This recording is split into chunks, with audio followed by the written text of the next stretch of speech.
Welcome to the Ricky Matthews Show from the Citizens Bank Studio. I appreciate you joining us as we continue to celebrate all the people who are working so hard to make Mississippi such a great place to live, work, and play. I've got a really beautiful quote that will apply to some extent to the conversation we're going to have today. But I have mentioned many times. I've gave quotes that are shared quotes that she has shared many times at the beginning of this show. My friend Stacy Waldrop, one of the most positive people that I know. But as the show went on, and I started sharing more and more quotes and more sayings that people can live by, people started sending them to me from all walks of life. So I got this wonderful collection of them. And then on top of that, you hear me talk about this regularly. I have a history book that I get every morning, a digital history book that gives me important moments in time for that date. And I get so much from that. And what I find about those quotes and those situations is that a lot of times I'll recognize it or remember something about it. What it does is it creates a lot of exploration for me. So I'm as you know about me, I'm a human sponge. So I believe the more you learn, the more you better learn how much you don't know. So I have this thirst for knowledge, and I find myself going down these paths that these historic moments create for me that remind me about history, and in some cases maybe teaches me something that I've never heard before. So as a former newspaper publisher, that's something that I felt was important to constantly be learning and to be humble about what I actually knew. But anyway, here's a quote that Stacy shared. It's by Sonia Tackley, I believe is how you pronounce her last name. The most beautiful people I've encountered had nothing to do with what they looked like, everything to do with how they made me feel. Everything to do with how they made me feel. Isn't that true, though? You think about some of the most important parts of the relationships you have with people that you care about and that you encounter, and how the ones that you look back on in a positive way, they made you feel good.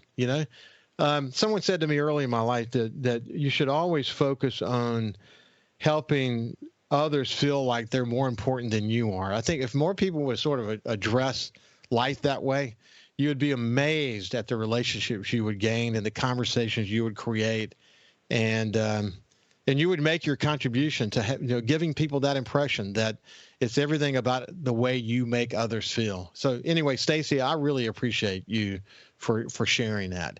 Hey, listen, over the course of the last couple of weeks, actually, I can go back further than that, the last few months, it started with a conversation that I had with my friend Paige Roberts from the Jackson County Chamber. Paige is someone, she's the executive director there. She believes the role that a chamber plays is in community building, and that can come to fruition in a bunch of different ways. It can be supporting businesses. It can be working with Mayor Knight over in Moss Point in the aftermath of the tornado. It can be working with Singing River Health Systems on issues around mental health and the teen suicide challenge that we have, not only here in coastal Mississippi, but across the state. So we've had a number of really, really important conversations to learn about why it's important for us to focus on mental health.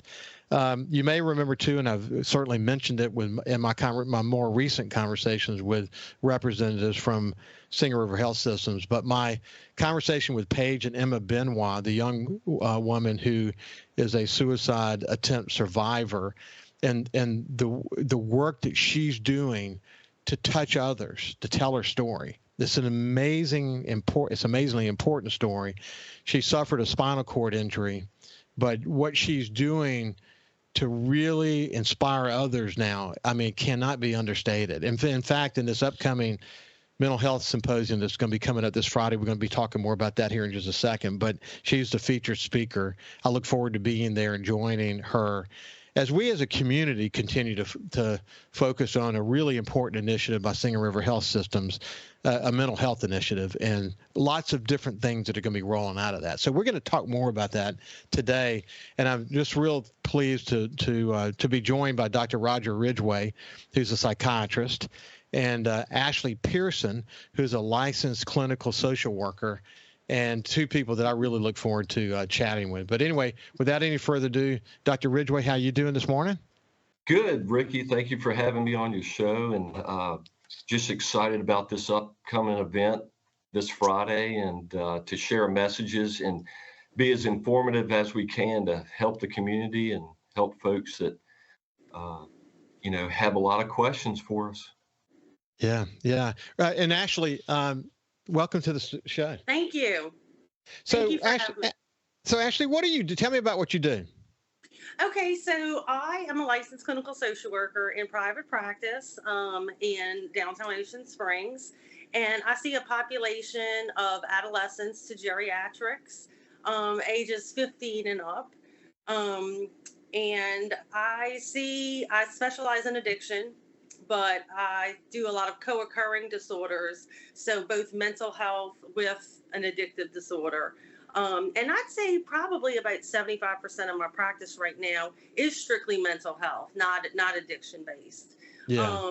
And I've really seen since the pandemic, especially, a surge in adolescents with depression and anxiety. A lot of people coming in looking for help, younger and younger, and focus more on mental health than the addiction stuff that I treat. So that's kind of been it's been different. It's been very different. And so, Dr. Ridgeway, tell me about your practice. Do you have a specific focus, and tell us what you do? Well, I primarily focus on outpatient psychiatry, seeing folks for evaluations for anything from major depressive disorder, anxiety disorders. I see a large population of sleep issues and insomnia, because much of that is, sleep is inhibited by many of our mental health issues that folks are dealing with today. And, see mainly ages 18 through geriatric population. Yeah. Hey, listen, let me share something. I shared it on the past show, but I'll share it with you and kind of get your response to it. I think after Hurricane Katrina, we all came to appreciate that we thought we were working hard before, and we thought we were thinking hard before, and then suddenly Katrina hits, and it literally changed the entire waterfront on how we view these things, how we view stress and our ability for the human spirit to sort of endure and become resilient through that.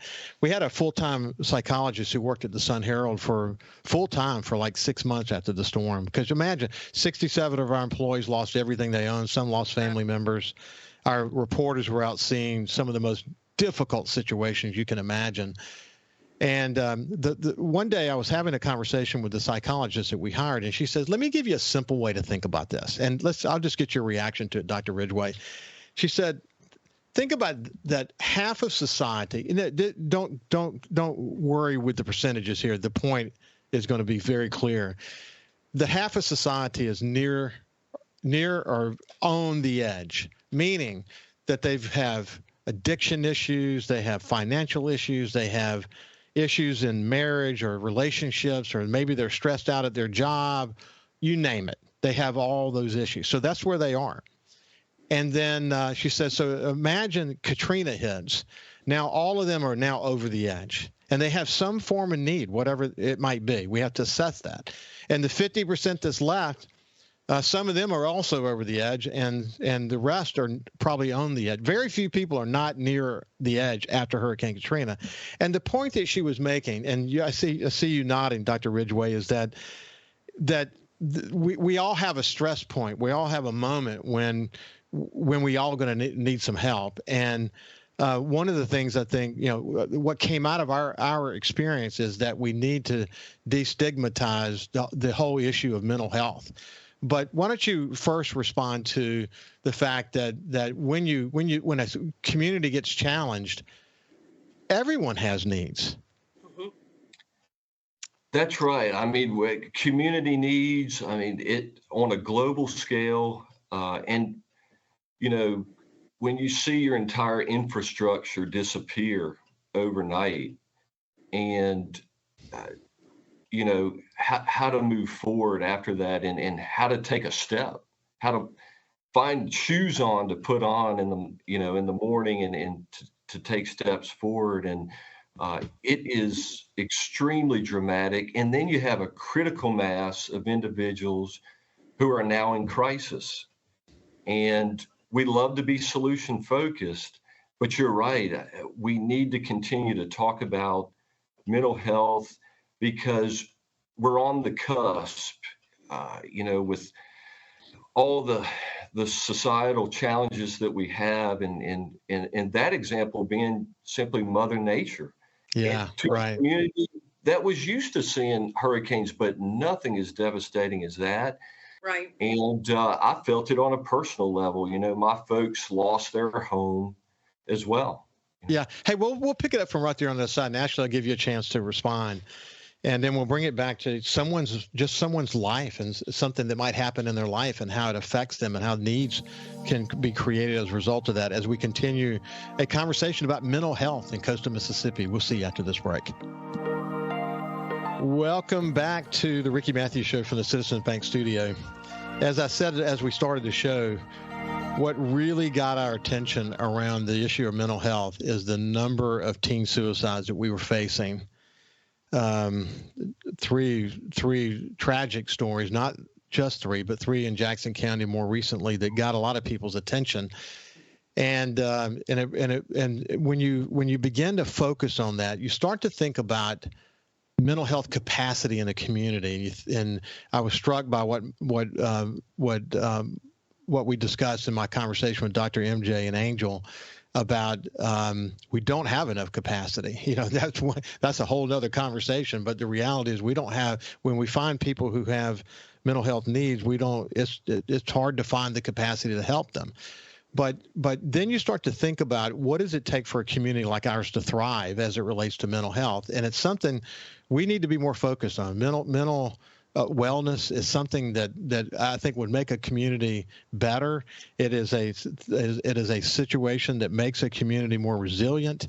We know a lot about resiliency in coastal Mississippi. And when we went to break, we were just talking about how we all learned a lot about this after Hurricane Katrina. But it doesn't have to take a Hurricane Katrina to cause someone's lives to be turned upside down, and we're gonna bring this down to an individual level here in just a second. But before we go any further, we had Dr.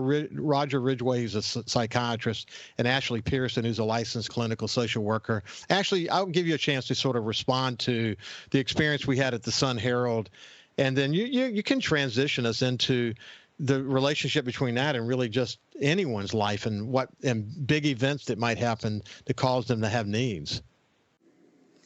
So what were you referencing as far as the Sun Herald? Yeah, the fact that we had a psychologist on staff for 6 months, and what she said about 50% of society being near the edge, And you're seeing that more and more and more, that it just, you don't know what the person next to you is going through. And somebody might be on the verge of, the need for kindness and destigmatization of allowing it to have open discussions about mental health. It's just as normal as going to a checkup if you had a physical illness, keeping things in check and being open and honest. And I know I've been a therapist. This is my 25th year, and I've been in therapy myself for 37. You can do the math because it's important. It's part of self-care. And, I'm here to show, it doesn't discriminate, I was diagnosed with anxiety when I was 10. I've always been a highly anxious person, and I consider myself a work in progress. But, I look forward to my therapy sessions every other week just to kind of keep my own stuff straight from, the heavy stuff that I'm dealing with, and so that I can be effectively more there for my clients. But I think that, it just goes to show that just like anything, mental health just does not discriminate. Dr. Ridgeway, how often do you find yourself with a client, or say a client, a patient, or however you refer to them, and you say, gosh, man, if they would have just come a year ago. They wouldn't be having the issues that they're having today. Do you find that some of these issues just kind of pile up, and if they would have learned how to deal with it, learned some process on how to sort of think about this themselves, that they've been a better situation? And I think you're making a good point, Ashley, that oftentimes we don't think of mental health the way we would think about going to an annual checkup. Sure. But how do you talk about that, Dr. Ridgeway? Yeah, in outpatient psychiatry, which is a different level of care, we're typically not used to seeing folks in imminent crisis, but Right. now we're getting more used to it because some of it's just simple education. Psychoeducation is a big part of my job, and opening up conversation and defining terms. I had a guy in the office the other day describing somatic symptoms of what he was feeling. And I said, well, that's what we call anxiety. And he said, is that what that is? Okay, there's a name for it. He said, for the last 10 years, I didn't know what that was. And, it can be challenging when you meet someone for the first time in crisis, because that's typically not a level of care we see in the outpatient sector that an emergency room would see. Yeah, I'll share a quick story. I've shared this before, but it's worthy of mentioning here. I had surgery back in the 1980s, and after the surgery, I had a very severe, not an epileptic attack, but what am I trying to say? A seizure. Like a seizure? A seizure. Very severe, and ended up in the hospital for 7 days, and lots of brain scans, and you name it. What they did ultimately, though, they treated me as if I had epilepsy, because they couldn't really figure out what was going on.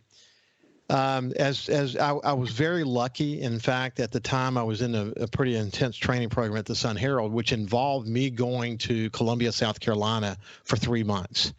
And while I was there, we had done some checking before I got there. But while I was there, I went to the neurology center at the University of South Carolina and met with a neurosurgeon. His name was Dr. Julian Adams.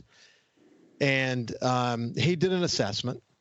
And what he came to appreciate is that I don't have epilepsy, but what I have is a hypersensitivity to narcotics. And the response, my bodily response, is a seizure. So he said, you're going to have to wear something around your neck, making sure doctors in the future and emergency scenarios don't give you any narcotics.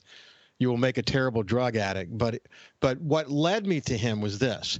I'd get dizzy. Like if you get up too fast and you feel dizzy, I mean, that's normal to feel that way, right? Right.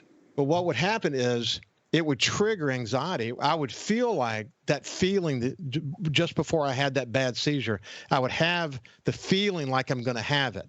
And then anxiety would kick in. And I would get scared to death that I was about to have a seizure, even though I wasn't. I didn't know what it was. I had it 2 or 3 different times. This lack of control, this feeling like I was about to have a seizure, and the process of me trying to, whatever I was doing psychologically to try to control it, was causing just tremendous anxiety. And it was becoming a little debilitating, to be honest with you. And so when I met with Dr. Adams, one of the things he said to me was, you don't need medication to treat this. What you need to learn is a process to go through so that first of all, you have to convince yourself this, you're not going to have another seizure. Okay, you just got to get that in your head, and then go through this process to learn to understand what was going on. And something, Dr. Ridgeway and Ashley, I never had another anxiety attack after that. Wow. From that point forward. But I did learn what anxiety was. And my personality type A personality, went on to be a CEO, massive amounts of responsibility and need for control and all those things. I came to really understand myself better through that whole process.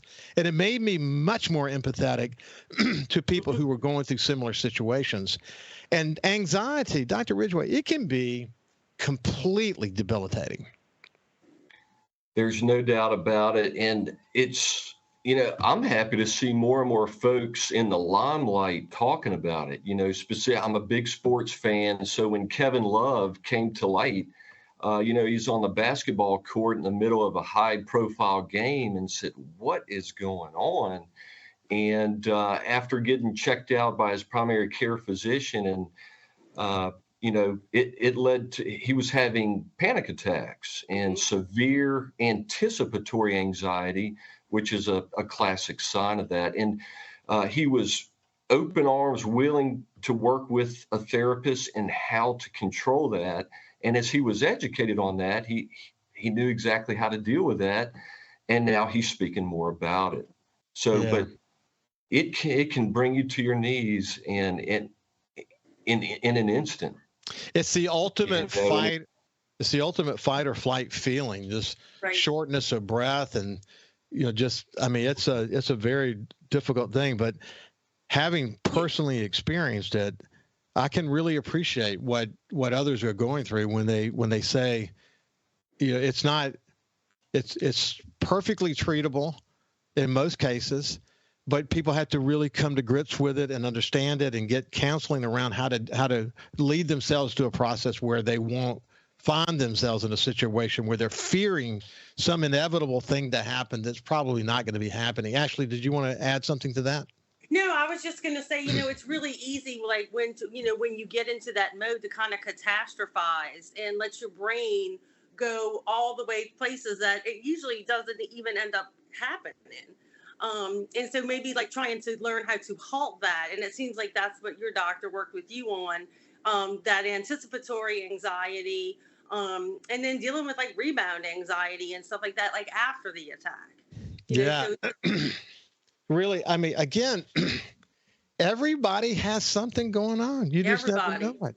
And one of the things about social media, and we'll talk about social media when we come back on the other side. One of the things about social media is that people come across confident and attacking, and what's behind them may be incredible insecurities. You just never know. Extremely fragile egos.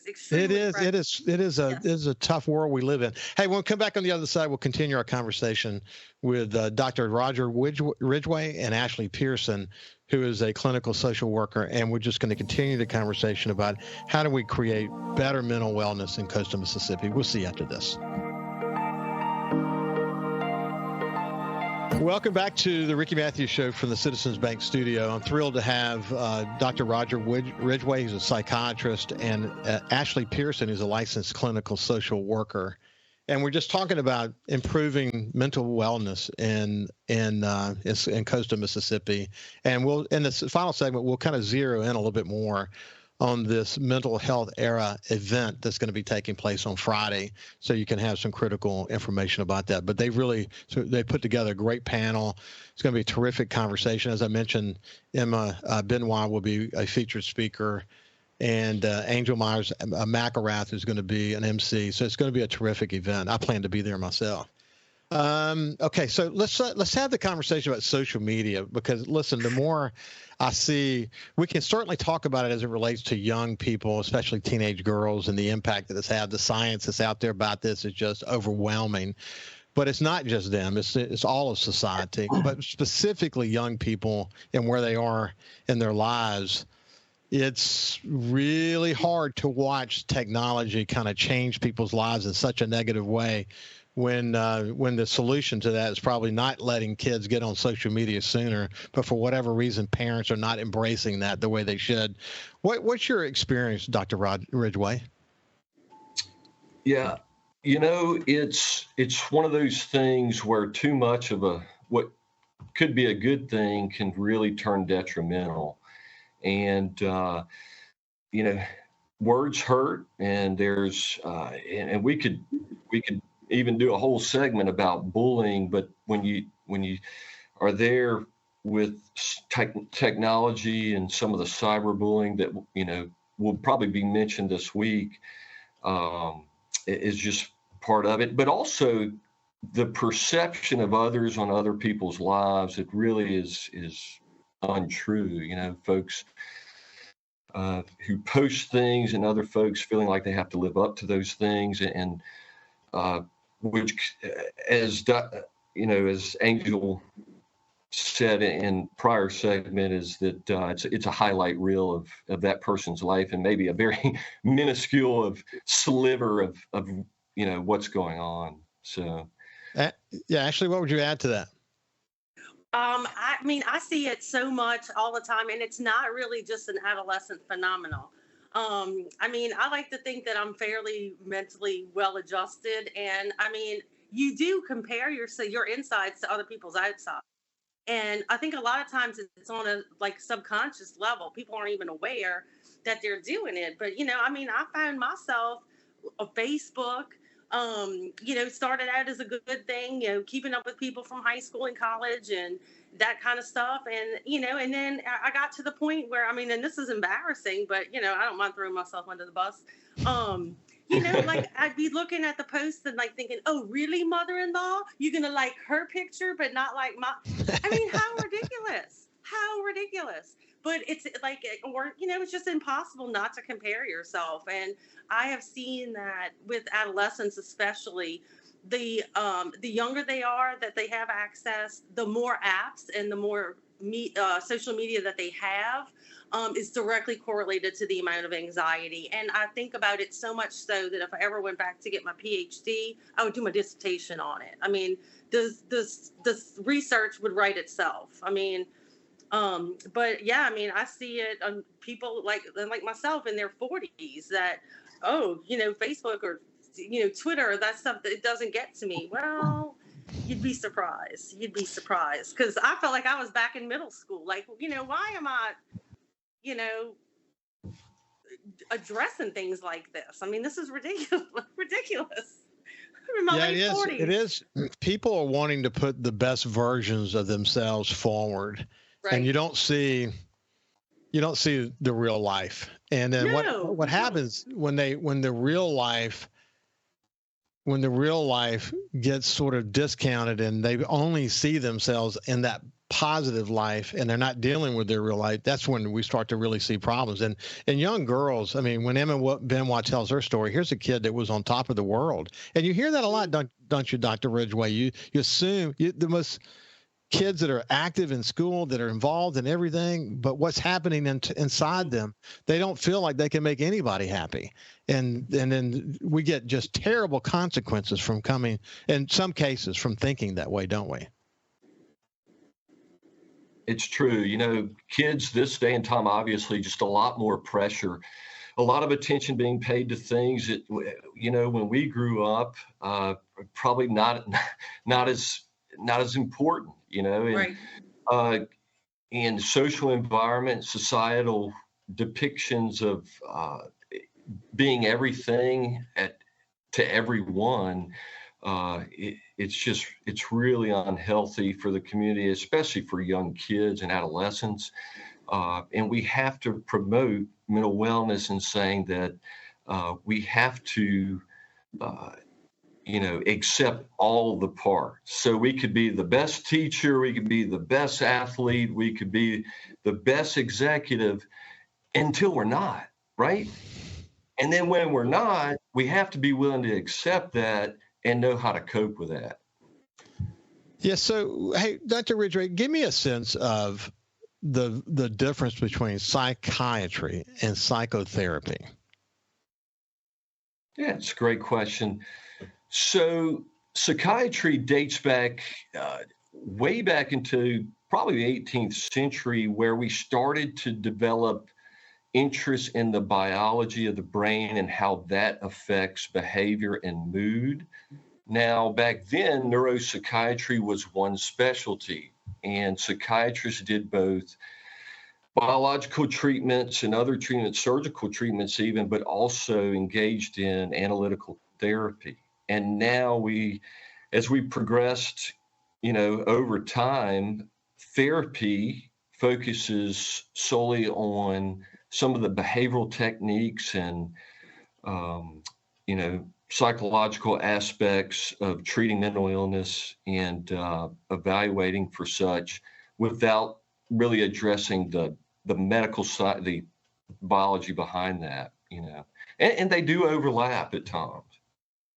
So what are, Does anyone ever just say straight up to you, what are things that I could do in my everyday life that would promote mental wellness for me?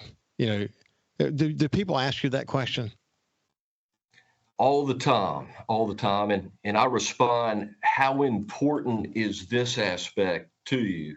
Because we can give a lot of homework. Ashley can vouch on this, but action, changing our lives, making a change in your life. I mean, I have to say, it is a hell-bent decision, and so there's many things we can do. And first and foremost is accepting that we need to focus on that. And then going from there, exercise is a natural antidepressant. I tell folks that all the time. And that doesn't have to be running 3 miles a day, Yeah. Listen, Robbie D'Angelo, who's kind of a human optimization coach, he used to be involved in just helping people with physical fitness, but he got into sort of the mental side of things, and he's doing really good with his career these days. But he gives a lot of people focus on how to look inside and outside. And what he says is, just go walk. Just get outside and walk. Drink a lot more water. People, as a general, don't drink enough water. And focus on and learn how to sleep better. And then as you start to explore all those things, then you'll start doing more exercise, and you'll find healthy ways of eating, and you'll start to think about what are the things that get in the way of my sleep, and you'll start to sort of think about that and how things in your life might affect that. And I mean, it just starts to open up an opportunity. But I like the way he talks about it, because he says you don't have to just go out, as you pointed out, and run 3 miles. You can take a step, but go ahead and take that next step and stay committed to it. Over time, the benefits will really begin to weigh on you physically and mentally, won't they? That's true. What we used to believe is that if we get our minds right, then we can start to progress into action and exercise and all those things. But what we're really finding out is if we start to move, our brains will start to activate, and things will get easier, and things we'll handle stress just much better. So yeah, that's great. Ashley, what you had to add to that? Well, I think it's just about not necessarily waiting for something major to happen to cause depression or to cause anxiety. And everybody's toolbox looks different. What might work for some, we know, research has shown that exercise definitely boosts serotonin and, gives you some of that feel good chemical. But, sometimes journaling works for some people. And, self-care, I do yoga as part of my practice, seeing my own therapist, and just coming up with a toolbox that works for me. Okay. Rather than waiting until it needs. I've really enjoyed this conversation. When we come back, though, we're going to get very specific about the mental health initiative for Singing River Health Systems and what's coming up on Friday. We'll see you after this. Welcome back to the Ricky Matthews Show from the Citizens Bank studio. I'm pleased to have Dr. Roger Ridgeway, who's a psychiatrist, and Ashley Pearson, who's a licensed clinical social worker. We'll spend this last segment I'm going to give you some quick details. The mental health initiative for Singing River Health System is playing out in a bunch of different ways, but one is this Mental Health Era event that's going to be taking place on Friday. Doors open at 7:30. There's going to be a breakfast and networking. Panel discussions will start at 9. That's at the Hard Rock Hotel and Casino, $25 a person.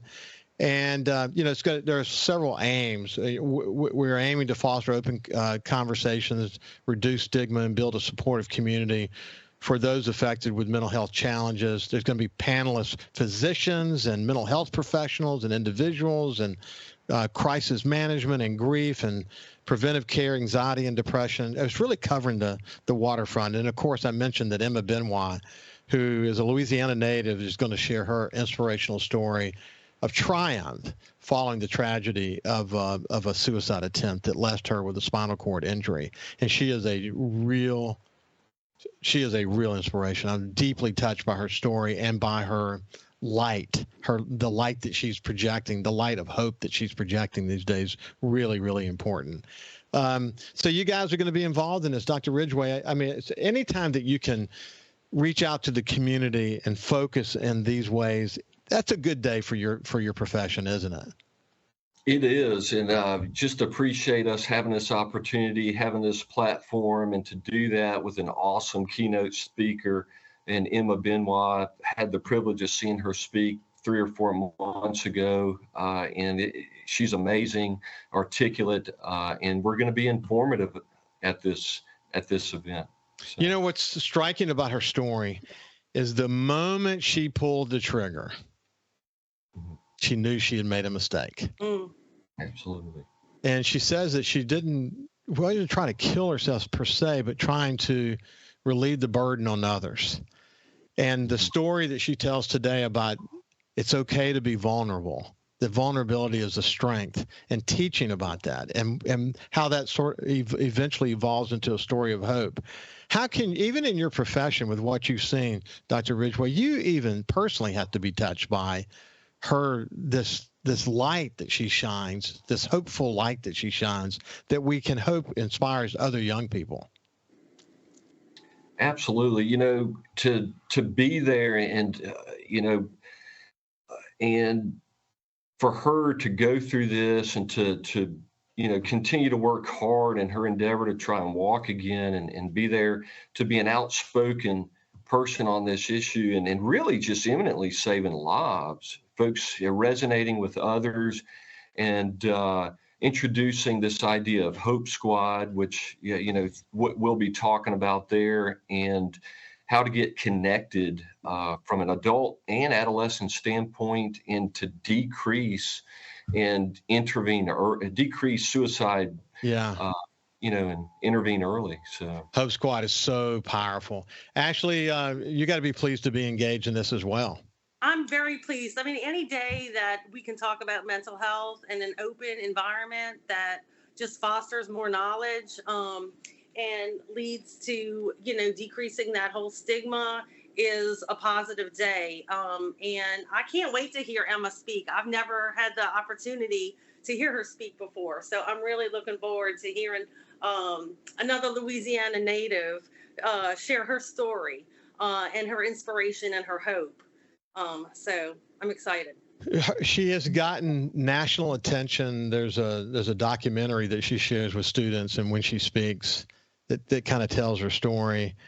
She's incredibly articulate and very focused. And as she has learned in the aftermath of her injury and her sort of coming to cope with herself and then how she can project hope to others, what she's learned is so powerful. And she's so I think confident is really, and self-assured is a way to talk about it, because she knows the message that she's sharing.